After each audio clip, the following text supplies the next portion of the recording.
So, hey everybody, and welcome to another episode of In Conversation With. My name is John Lunn, aka Jonnychipz, and in this video series, we talk all things cloud with experts and advocates from right across the industry, and we cover a wide variety of topics from skills and careers through to technical overviews and soft skills. So whether you're watching this on YouTube, Twitch, Twitter, or LinkedIn, thanks so much for tuning in. It really is appreciated. Please do take part in the chat below. Drop us a comment, like and subscribe to the channel would be absolutely awesome. Okay, so my next guest, he is a cloud solutions architect at NetApp, a blogger and a community contributor. He's got a huge passion for helping others understand the wonderful world of Azure Cloud. So based in Southampton, UK, I'm thrilled to welcome my next guest on In Conversation With, Mr. Anthony Mashford.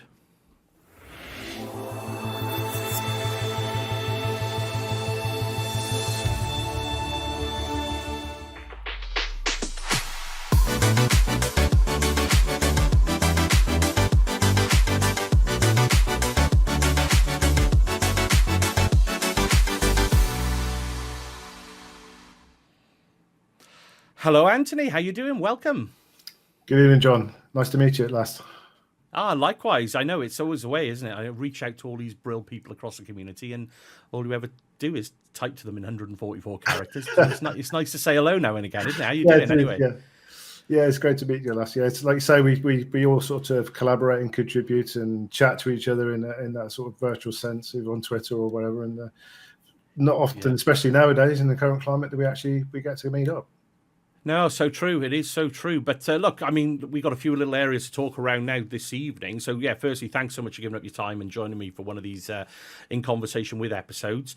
I mean, to kick things off, Anthony, do you want to give yourself a little bit more of a broader introduction and let us know what you're up to at the moment? That'd be a cool place to start. Yeah, sure.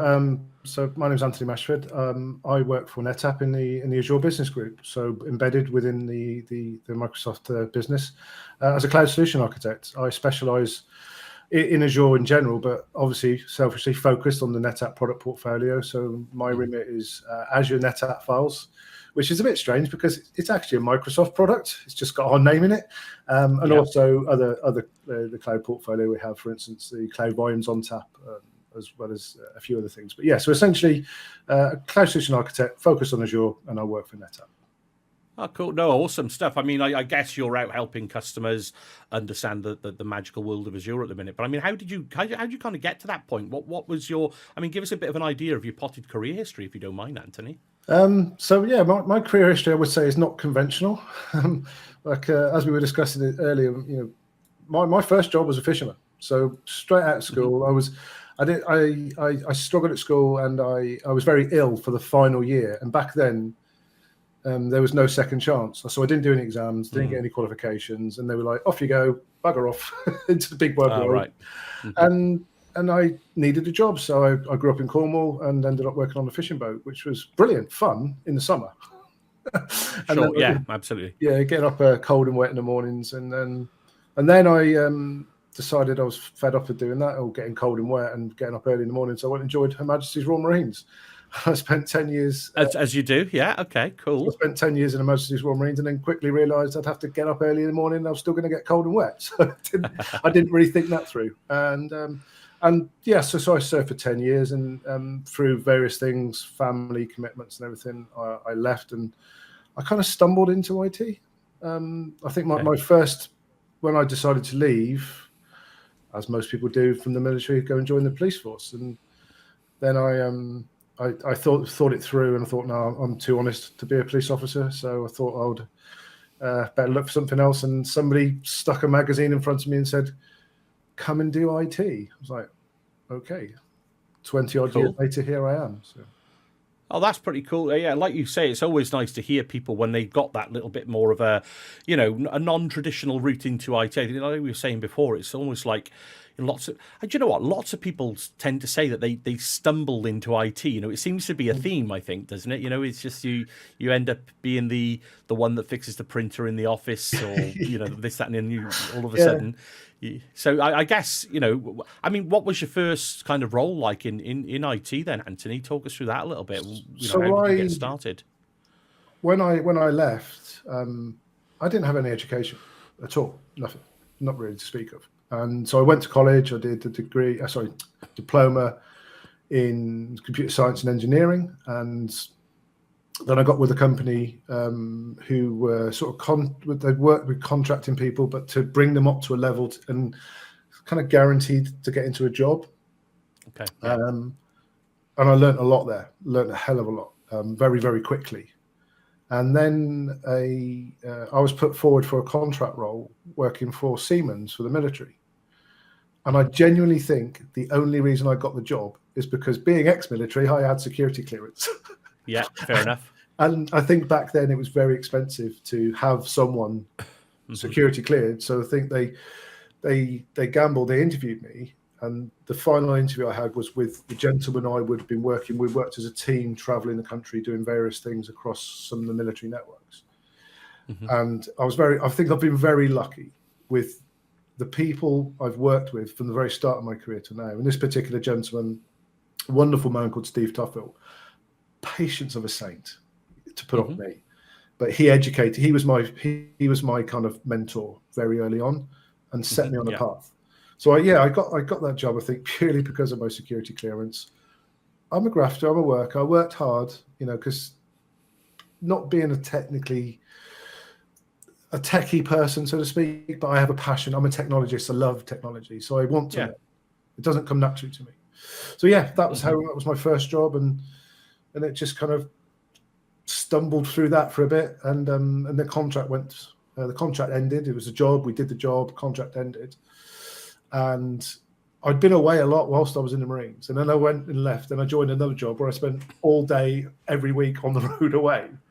So when I spoke with my wife, we decided I needed to find something local. And I ended up working for P&O in Dover. Oh, really? Okay. Yeah. So I switched from being an engineer to learning VMS and Unix as an operator. So my career was open source to start with. Okay. And then it went from there. I had a fantastic 5 years at P&O, wonderful people to work there. Great. We had great fun. And I learned again. I was very lucky. I had a good manager and a team leader who was an absolute saint and very patient with me, luckily. Yeah. And we got the house on fire again, learned loads. And then that was my first so I stepped into the Microsoft channel, as you would say. So out of the customer area into the channel, and went to work for a partner in Kent, in Ashford in Kent. And again, a really nice company, good company, and I had a very good boss there, a mentor. Really, I class him as mentor. He's a lot younger than me, but a very, very clever man. And he had a very good team of people that I worked in. A gentleman called Anthony Hayes, really, really nice guy, very, very clever. And there were some fantastic people in that team, good friends of mine now. As well, so I learned a lot from them, and it's just snowballed really. But I think I've been very lucky because of the people I've worked with. They've been patient. They've been, I know what you mean. I know what you mean, Anthony. I think it's. What strikes me, it's one of those things that, again, we were briefly talking about this before we hit the record button. But it's almost like that. You're now working in the world of Azure, in a cloud platform, which we'll get onto that in a second. But I think IT in general, I don't know about you, but my thoughts and feelings are that if you just show that you've got that can-do attitude, that willingness to want to learn. Nobody can know everything. We're all there looking for mentors. We're looking to learn from others. Yeah. And like you say, I think I resonate a lot with what you're saying, because I've had fantastic bosses, fantastic people around me that I've just been lucky to be surrounded, much like you're saying there, Anthony, by brilliant people that kind of give you that knowledge, give you that leg up, help you show the patience, which is great to see. And I guess, look, that's partly, why we're doing this video now. It's about community, isn't it? It's almost that whole, we're all out there to, we don't know it all. We're humble. We know that we want to help and we want to do our best. And it builds from there. So, it's a great backstory in terms of how your career's gone, because it isn't that traditional kind of, straight out of college or whatever it may be into kind of a support role and work your way through the ranks in that manner. You know, I mean, how have those experiences with other jobs outside of tech or an IT actually, you know, you mentioned that maybe because you were security cleared, you got your first contracting position, but I mean, have they been an influence on how you see the world, the business world? You know, have you been able to take from those other areas? Yeah, I think I do remember when I do remember when I worked when I started at P&O. We did shifts. We did long shifts. We did 12-hour, 3 days a week, 12 hours a day, 3 on, 3 off. It was long shifts. Mm-hmm. Coming from the military, I think when you're asked to do something, you just go, "Oh, okay," you just get on, you know, off you go and get on with it. You know. Yeah, sure. People weren't necessarily that. It was difficult, you know. And I wasn't a manager or anything. I was just a minion. I was just one of the guys doing the job. But then can you do something? And because the way the shifts worked, if the previous shift hadn't done, you know, we used to do all sorts of really complex, what they used to call reorgs of files and that, essentially manually defragging a huge VMS platform. Right. Okay. Yeah. And if it hadn't been done properly and the system didn't, because then you had to shut the system down overnight, do all the reorging, boot it back up again. And if it hadn't come back up on time, no bookings, no ferry sailings, no port operations, you know, it was pretty serious. But if some little jobs hadn't been done, it always got knocked on to the next shift. And I was always very keen in making sure that we ticked all the boxes, handed it across and everything else. Other shifts weren't necessarily less as diligent. Sure. And simple things like that, I think, is, you know, but also I think that one of the biggest things, especially being in sales world now, that I actually used it the other day, and, you know, some of the stuff that we work on are high pressure, high profile, big bucks stuff, you know. But ultimately, at the end of the day, I come from a job, one of my jobs, if I had a bad day at work, me or one of my friends wasn't going home that night. Right. Yeah. So it's not necessarily the end of the world, which I appreciate this business and everything else. I think it's just having just a little bit of a wider view of the world and to be able to sit back and not necessarily panic or just relax into it and hopefully guide some people. So I suppose, like my wife always says to me, in certain situations I can be very calm. Believe me, in some situations I can't be. Yeah. I can imagine. I don't get too excited about. In fact, one of my old bosses used to say, you know, we used to win deals. Like, win this deal, and I go, "Oh, great." He's like, "Why aren't you excited?" I am. Yeah. You can keep on the cool, calm, the plane. Just keep. So I think just having a bit of a wider profile or wider perspective of the world and understanding, like I said, that deals get done, won, lost. It's not the end of the world. We all live and we live to fight another day, so to speak. And it's yeah. I mean, it's. I trying to relate what you're saying into kind of the buzzwords of today, but it's this growth mindset, I guess, this whole ability to, you know, not just get really depressed and down if you fail at something and, you know, that it's the end of the world, but equally not getting so high that, oh, I've just done something fantastic and gone off the other side. It's just keeping yourself grounded, I guess, and just realizing that there are bigger things out there that are going to cause problems. Just keep on that calm, level playing field, I guess. Yeah, and I think one of the biggest things I've struggled with, and it's taken a long time, it's taken the best part of 20 years to come to terms and learn and realize, is, I think, imposter syndrome. That's definitely what I think I've struggled with, because I worked in teams where one of the leader of my team was doctor. Yeah, he studied at MIT in Oxford. I was a bugle in the Royal Marines. You know, I went to a tiny little Cornish secondary school. I haven't got anything. So, but when you have those sort of people around you who are phenomenally intelligent, very clever, you know, they've worked hard, they've studied hard, and then there's me in the corner who's kind of feeling like I probably don't deserve to be here. So that is one thing I've definitely struggled with, and I think confidence. Yeah. So what I do with the people I work with, I make sure that they feel like they're you know, compliment them all the time. There's never negative feedback. It's got to be positive. There's no criticism. It's got to be constructive. There's no point saying anything. One of my good friends, Matt Roberts, who I think you know, and Matt Brown. There's two Matts who used to work with Matt Roberts, Matt Brown. Brilliant guys, lovely men. But the three of us used to just have this saying, "Don't be a dick." Simple as that. Yeah. Don't be a dick. Be a nice person. Be kind. Support people. And I think, especially in this community sense, because there are people like us who are clever people who want to share, but maybe don't have the confidence. Just try to nurture them, try to encourage them, and I've got some good friends from helping that way. Yeah, I was going to say, Anthony, I think you certainly aren't the only one. I resonate with everything that you say, and it's great that I think maybe not just as an industry, where look, if you look at consultancy and architecture, it was always like you build out at £1,000 a day to a customer, and you're expected to be on top of your game, and that font of knowledge, and it kind of bred this air of arrogance, I think, across the industry at people in those levels, and it leads to kind of that gatekeeping, that that looking down your nose at people. And like you, I would always rebel against that kind of behavior, to the extent that, look, like now I got no airs and graces. I'll wear a hoodie and a t-shirt. There's no suit and tie and fresh trim haircut for me. It's you get what you get with me, and I echo that so much. It's such a powerful statement to make, that it's as simple as be kind. It sounds cliche, but it's so true, and it has massive effect on people. I've got a good friend, Josh. He had massively suffered confidence because of someone at some point in his career.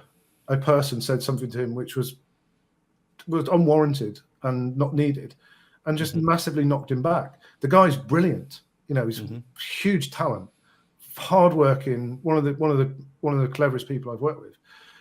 Just give them confidence, and all of a sudden you can see them flourish and they grow, and that them flourishing and growing can have a byproduct of bringing more business to a company, and highlighting and accelerating their career as well. So I think just helping people out, and that's why I haven't done that much with the community over the years. Probably in the last 3 years, been doing more, and ultimately I think it's just my turn. I mean, I'm knocking on the door of 50 as well. I've been doing this job 20 odd years. Maybe it's my turn to give back by just helping. Yeah, and look, at the end of the day, that's how we met. We met through talking on the Twitter space and things like that. And at the end of the day, community reaching out, us having this conversation now, it's a human connection. I'm finding out a little bit about you. You're finding a little bit out about me. At some point, we work in the same industry. We might meet each other at a conference, go out have a beer. It's about that networking, and like you say, just knowing people and helping people get that foot up when they need it. You might not need it now, or somebody might not need it now, but just having that ability to show that you are out for other people, I think, is such a positive thing to do, and look, that's the reason I turned to it a little bit, was because, like you, been in the industry a little while, you think, there must be something up here, and of course there is, of course there is. There's a font of knowledge in everybody's brain. How do you kind of help? How do you help? And it's about finding that niche, I guess, finding that way that you can help others. I mean, I know you're blogging at the moment, and you've got a blog that's been running there for a few years. I mean, are you looking at doing anything else, or moving a bit closer into the community? What are your plans there? Yeah, well, I've been doing some user group talks, and that was a difficult thing for me as well, because my kind of own personal hell is standing up in front of a room of people and talking. But I do it to push myself. Yeah. I've suffered with depression, and that. Some of the methods to help with that have been routine, organising, getting stuff done, and challenging and pushing myself to stand. I have to do it as part of my job anyway. My job is a pre-sales job, so I have to talk regularly to customers. But in a room full of techies, where you kind of feel your technical nemesis is in that room somewhere. Let's face it, there's always one. There's always one in the room. There's always somebody cleverer. But that's been for me. But also I've got a bit of knowledge now. Not necessarily. I think experience, I would say. So I've got the experience. I'm quite passionate about Azure, the technology that I work in. So I come from Azure for several years, but I now work for a cloud-first data-centric software company, as NetApp is. All about the data, really, but obviously within Azure.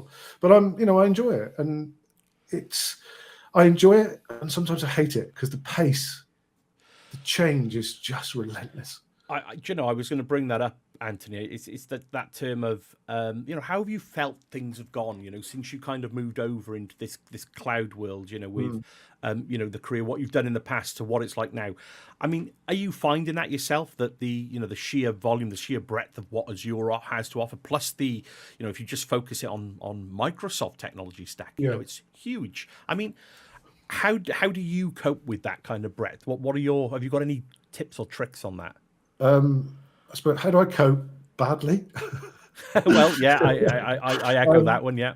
I think. So I was talking to someone a few weeks ago about this. So the first operating system that I worked with in a business sense was NT351, and then to 2000. So if you think about it, so I remember when Windows 2000, Server 2000 came, and we all went off and we all studied, and we did our MCPs and our MCSEs. And then you had about we could set background wallpapers on our laptops. Yes, yeah, the login.tat file and all that sort of stuff. Yeah. Brilliant. But you studied an operating system, and then then you had about 3 years until Server 2003. But there was a service pack, or there's a few feature updates. So you had a couple of things to learn in a 3-year period. Then Server 2003 came, and then after about 6 months, Server 2003 R2, because they made a pig's ear of 2003. And then we had about a 5-year gap to 2008. And then the same thing, they make a pig's ear of 2008, so they've got R2. But we had all those big gaps where you were drip fed a service pack or a feature release. I think they call them feature enhancements, isn't that right, Anthony? Feature enhancements, yeah. Something simple, those simple things. Yeah. And then we fast forward 20 years, and we are where we've gone from a new operating system every 3 to 5 years with some feature packs in between, to literally an hour by hour by hour by hour. There's something you've learned something, and by the time you finish learning it, it's out of date or it's been discontinued. So it's. I can't, and it just, to me, it seems that we just accept that now, because that is the thing. It's about innovation. It's about quick release, multiple releases of software, on a daily, weekly basis. I mean, what are your thoughts of that? Is it a good thing? I don't know. Is it a good thing? I think it's. I think it's a wonderful thing, but I genuinely think they would need. I don't know if we've got the handle on it yet. So the way, literally, if I do something, Google it. And then don't necessarily take that as gospel. Research it deeper and deeper, because that's the only way I can keep up with it at the minute. Even the Microsoft Docs pages, some of them are a little bit behind. So if you went to what should be the gospel, some of that is a little bit behind. And then because the other thing is as well now, all these previews and private previews and all the stuff that gets thrown into the mix, so that you kind of you're not behind, you're not on point, or you might be ahead, and it's just a constant, change. And I made the decision to throw my hat in the ring with Microsoft a few years back, because AWS brilliant, GCP brilliant, but I can't do everything. My brain capacity, so I've focused.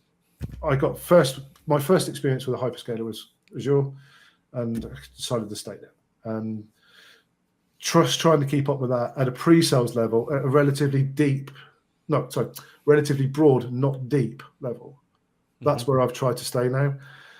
I don't think I've got the ability to go really deep into a technology now, but I do enjoy customer conversations, customer interactions. I enjoy the pre-sales world, so I think I can just about keep up with the high-level changes across the 200 services that Azure has now. But I am now more data focused. Yeah, and I guess that's the thing. Yeah, it's one of those things. I guess when Azure was first released, and it was the classic portal, and we had networks and compute and storage, and we had the very basics. But it's like you say, it's exploded into this whole kit bag of. And it's the way I try and explain it to the customers I work with is that you've got your traditional data center infrastructure as a service type things that, yes, you can go and drop a whole load of stuff in there that you've got in your data center, but you're probably not using the cloud for what the power that you can get out of it in that sense. But then the other side of the fence is this whole developer world for innovation. And I mean, that's, you look at that and you think, well, that's an exciting world.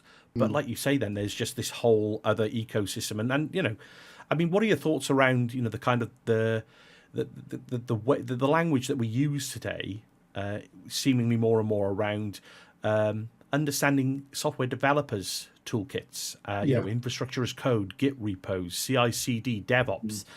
I mean, have you got any thoughts around that, Anthony? Where you think that's leading? Yeah, I mean, if you look at the DevOps coin, you've got dev from one side, ops on the other. I'm very much from the ops side.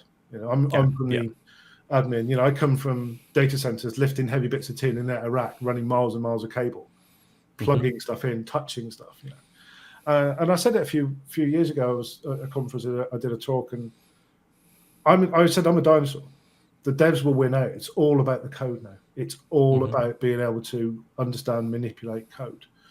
And I think there's a lot of tool sets. There's a lot of various ways to do things, especially in Azure, for instance. When Azure was first released with the Classic Portal, horrible experience. Resource Manager deployment made much better with ARM templates. ARM templates, hate them. I just get wrapped up in curly brackets. Just gave up in the end, literally. Yeah. Then I just go with Terraform. It was like, what is this magic? What is this wonderful tool set which you could just type stuff which makes sense and it does stuff, and when you don't do it right, it tells you exactly where you've gone wrong. It's a great tool set. And then of course along comes Bicep. So there's all these different tools, and I think ultimately it's weapon of choice. Whatever you feel works for you. Me personally, I've settled as to stuff I do for when I do demos and labs and stuff. I build my labs with Terraform, and it turns 3-4 hours works into 10 minutes to deploy and 10 minutes to destroy. But I guess it's like, just to echo back what you said earlier, it's like you mentioned you don't think that we're quite there yet, as an industry, and I think that's why I'm echoing those words, because it's almost like we've got this kind of kid in a sweet shop moment where we've got all these new kind of peripheral technologies that help us do this. It'll help us do that. We'll delve into this. We can report on that. And it's like, whoa, hang on a second.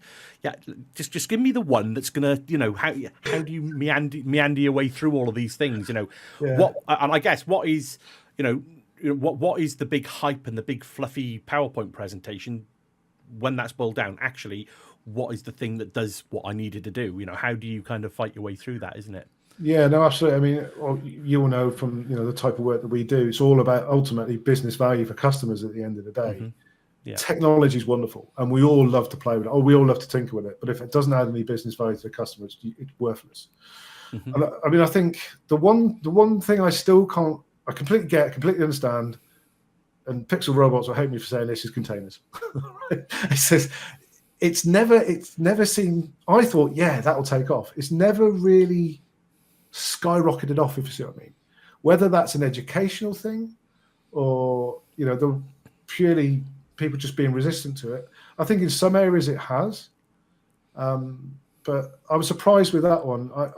I thought that would really be a real big hitter, but in the world that I work in, I don't see much of it. But maybe I mean, to come back to you on that point, I think because I felt the same way. I mean, I've dabbled with Kubernetes and containerization, and I get it to a point and understand conceptually what it's about.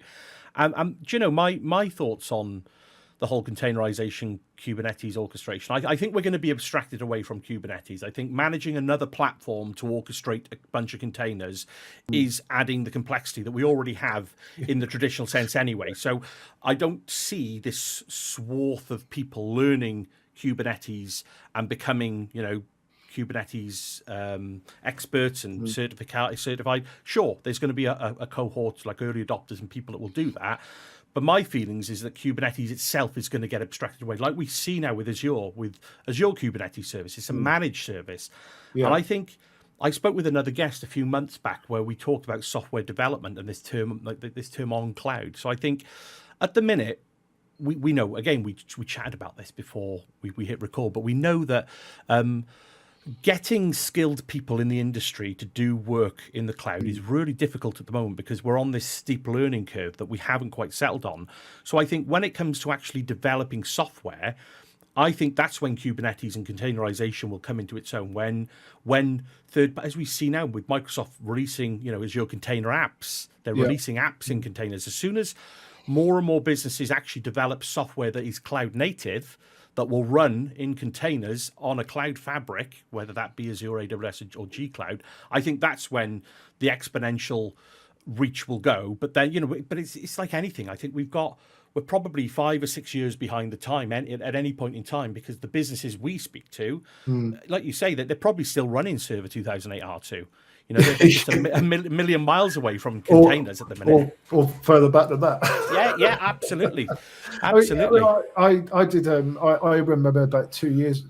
Yeah, about 2 years ago, I went to we went to a pre-sales meeting with a very large manufacturing firm.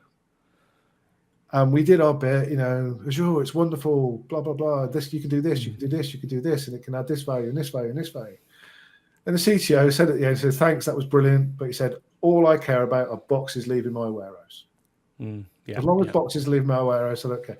The poor IT manager sat in the corner going, desperate to upgrade this creaking infrastructure, which was costing them millions of pounds in extended support and everything else. But the CTO was just like, don't care. As long as boxes leave the warehouse, that's what I'm happy. Yeah, I suppose that's the wonderful world of where we sit at the minute, Anthony? It's just try. I had this vision of all these new fandangled technologies. You can see them there in the distance, and people running off, and you're like, okay, I can just about see what you're up to. Don't go too far now. Hang on. I'm going to try and hang on. But then you've got this cohort of business that right. Okay, how do we get you from where you are to there? Because that's the future, and you're back there. So, and that's the job, I guess, that you're in amongst doing at the moment. Do you see it a bit like that? Yeah, so I suppose there's numerous ways. Some of the, I would say, majority of the people that I get involved or work with now, customer wise, they are already on the cloud journey in their head. They understand it, but it's obviously then finding the right time, how to get them where they're going. And believe me, it can take a long time. Because what we do a lot of, obviously, data migrations and moving big chunks of data. There's numerous ways to do it, but it needs planning, instruction, everything else. So they they're walking to the cloud. They're not running. But then you see the smaller companies, and they just literally make a decision one day, go, yeah, let's go, and they just move, and it's done within a month or so. And that's a valid point, though, isn't it? Because I think you're right that absolutely it is a journey. Again, put a pound in the swear jar there for that cliche, but it's so true. Again, it's the whole don't run before you can walk, and I think that's it's a very valid thing to put out there. And I guess it's down, like you say, it's down to the company that's actually needing or wanting to do some of this stuff. And it is. I mean, I fell into the cloud, really. Again, another accident where I worked for a data center, and I was very much. We were already in private clouds. We already had our own what we called a hybrid cloud, which was customer premises, extended into the data center, etc. And then the CEO came and said to us, "What's this public cloud? What should I know about it? Is it a threat to my business?" And I obviously gravitated towards Azure, and the other colleague I worked with, the open source team, gravitated towards AWS. And that's how I got looking at Azure and got interested in it. And that was quite a few years ago. So I found out by accident. But what I did think to myself straight away was, there ain't going to be many needs for data centers soon. If this thing takes off, and if this mythical public cloud with all this goodness, which you can just stick your credit card in and consume it, on demand. Because Microsoft have a history of democratization as well, haven't they? If you think about it, they democratized the PC. They took the PC into the home. They democratized the server platform. They took it out of the mainframe, put it into, mainstream x86. Yeah, they democratized high performance compute. It's like when I talk to the customers I work with, they say, "Oh, well, this service is brilliant. It's super fast, but it's rather expensive." And I say, "Well, is it? Is it expensive?" Yeah. You think about it. If you wanted to do this now in your own data center, there's a few million quid of investment, design, time, effort. You've got to host it, power it, cool it, look after it. You can just consume high performance compute, high performance storage with your credit card. Pay for Yeah. it, pay for what you need, and then not use it. So it's not actually, is it that expensive? So yeah, so that's how I fell into it. And I feel some of the people I work with, colleagues and some customers, we're quite resistant to transitioning.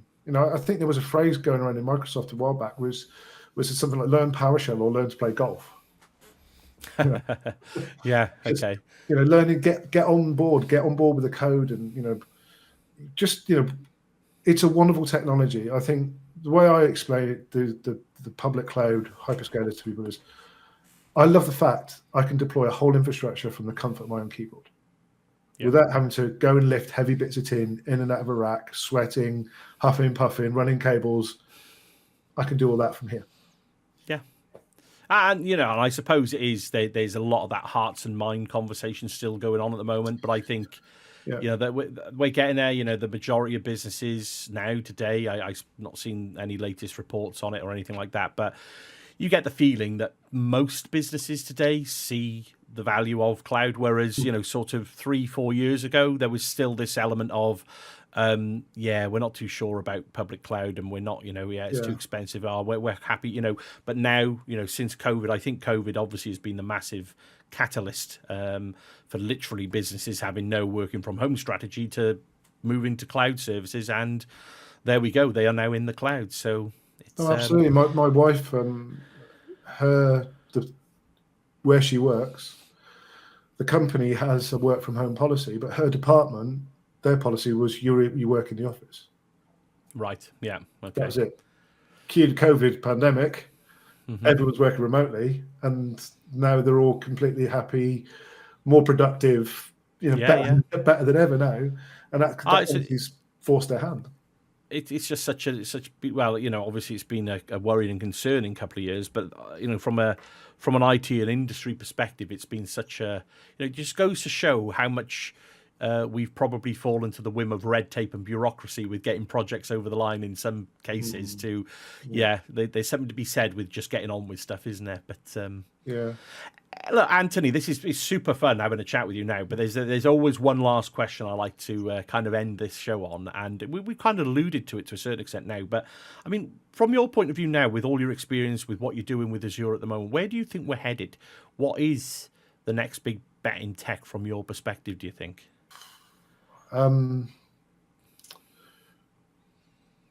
About 10 years ago, I sat through a security conference where a very clever person who does all sorts of mathematics and cryptography was saying about some of the algorithms and some of the ciphers and that, were they at risk and are they broken?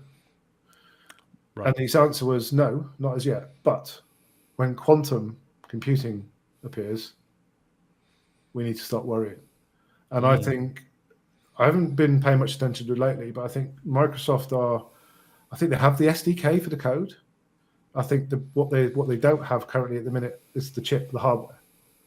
But I think quantum, I'm fascinated, but slightly scared.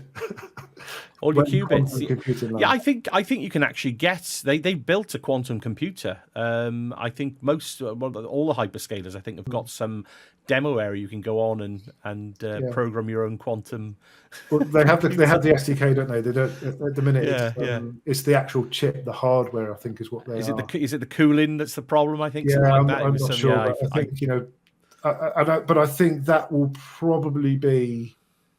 I think obviously the way the hyperscalers are, Azure, AWS, GCP, with the massive power that they have already, that will be the next leap. And I think not only from a geeky technical perspective, but I think hopefully for the better of the human race, because things, genetic sequencing, all of the stuff which takes massive amount of compute power and time and everything else will shrink to seconds. And the ability to analyze, predict, and do that sort of stuff. I think slightly scared, but looking forward to hopefully in my lifetime seeing that happen and helping to make the world a better place. I mean, that's a good shout. I'm going to chalk that one up. I think I remember seeing the the last time was Brian Cox talk about it in one of the Future Decodeds about Yeah. 5 or 6 years ago now. And yeah, I'm going to chalk that one up. One to watch, quantum computing. I can't agree more. I think it's definitely going to be one for humanity, like you say, that's going to turn the computing world on its head, no doubt, when we get there. Anthony, it's been just such a fun chat. Really, really thanks so much for coming on and giving up your time to come and say hello to me now for the last half an hour or so. But yeah, until next time, I'm sure we'll catch each other on the socials. But thanks for being an awesome guest. Thank you, John. It's been a pleasure. Thank you very much for having me. Anytime. I'll catch you soon. Cheers, mate.